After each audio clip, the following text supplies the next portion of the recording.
The Gravedigger is a horror game released July 31st, 2024 for Steam. I received a copy of the game from Keymailer. Good. The game has It's you about working time as you a showed up. gravedigger for a corrupt There's church that is much the work to target of be a done. demon. Its bones are buried Before we within the get started, cemetery, and you go need grab to that look for them shovel over along with there. grave robbing the corpses to raise money for the church. I initially had a different Good. idea of what I You thought the game was see, going to be we like, need to but make it came money. across as a poor Alas, so man's all mortuary work assistant. things. The gameplay is pretty simple. You choose three graves to dig up each night, with the gravestones and names randomized each playthrough. There is a map you can reference to see which graves you've already dug up and which ones are more valuable. When you dig Good. up the Now casket, you open roll it to it. the church and open it, then look for valuables to take. Sometimes you'll find a bone in there, and sometimes the caskets have secret compartments that need to be lockpicked open. When you're done with the Take stealing, you everything roll you it back to find its for hole, rinse, valuables. and repeat. Check all the I feel like fields, most of my priests, time was spent beneath, carting the all caskets around the back and forth, body. and it was extremely Anything of tedious. value. The demon lurks around the church and will randomly show up to jump scare you, but doesn't actually do anything besides that. It can make sigils on the wall that need to be purified, or it will become stronger while you sleep. The sigils can be purified by using crucifixes to either get rid of it or place it in the room to prevent the sigil. There are a number of tools you can use in order from an in game website called the Paranormal Pantry. You can order crucifixes, lockpicks, dowsing rods, a black light, batteries, a chalkboard and chalk, an ankh, better shoes, discounts on prices, and items that last longer. These can be ordered to either arrive the next day or immediately, but the latter costs more money. I generally only ordered lockpicks when I needed them and made sure a crucifix was placed in each room as a deterrent. After you dig up and return three caskets, you need to deposit the valuables in the offering box in the church. Based on how much you found, you will get your cut the next day. The game won't let you go to sleep unless your door is closed and all your lights and computer are off. It will then give you a summary of how much you found and the status of the demon, including how many corrupted sigils you found and or destroyed.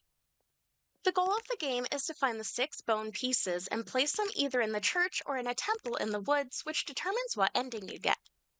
There isn't much lore to learn about, and you only see the Reverend twice, once in the beginning and once in the endings. There was a basement outside of the church, but I was never able to unlock it, so I don't know what significance it held. The graphics were mediocre. The corpse models were used repeatedly for different graves, and the Reverend himself looked like a corpse. The demon was just a generic burnt person with red eyes that gave you a death glare for wasting electricity, based on how often he would turn off the lights on me.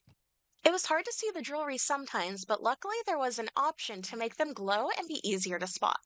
The buildings didn't look too bad, and the cemetery looked alright. It was very creepy, including that forest.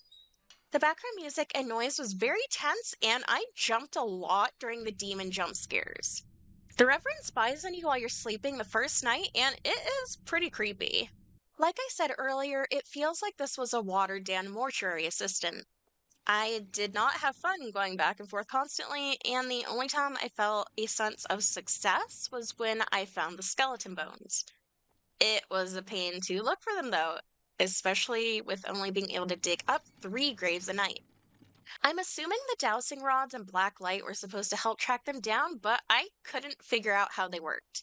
Maybe that would have made it easier, but I'd still have to move three caskets back and forth across the cemetery, which was just not fun. I would have preferred if I did the grave robbing at the grave, like having to lockpick it open, moving the body around to find valuables, make sure the demon doesn't get you. There was just too much effort put in with no good payout. I ran into a few bugs as well.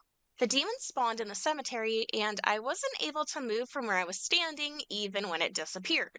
I had some caskets turn invisible, and I couldn't bring them to the church or rebury them, with the game saying I needed to loot that casket before digging up another one. These bugs made me need to quit the main menu and then continue the game.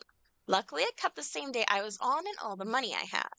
This game is just frustrating and tedious. I'm sure the developers could come up with some fixes for the gameplay, but as it is now, it's painful to play. If you pushed yourself to finish Fatal Frame Maiden of Black Water, this is the same feeling I had for Gravedigger and Maiden of Black Water. The story could also be expanded on. It felt like not much was explained. I would have to recommend against playing this. If you want to play something like Mortuary Assistant, go play that. I did not have fun with this game, and it made me feel like I was losing my mind. Thank you for watching the video. Leave a like if you liked it. Subscribe if you want to see more content. Let me know if you played Mortuary Assistant and what you think. Also, let me know if you like how brutally honest I am with my game reviews, because sometimes I get worried I'm going to be like too harsh and then people are going to be like, I don't want her to review my game. Thanks to my patrons on Patreon. We have stuff on there that we're working on. I have Redbubble with the merch serve for the FEBA, and I have Twitch that I stream on, so go ahead and follow me on there. And I think that will do it for this one. Thank you for watching.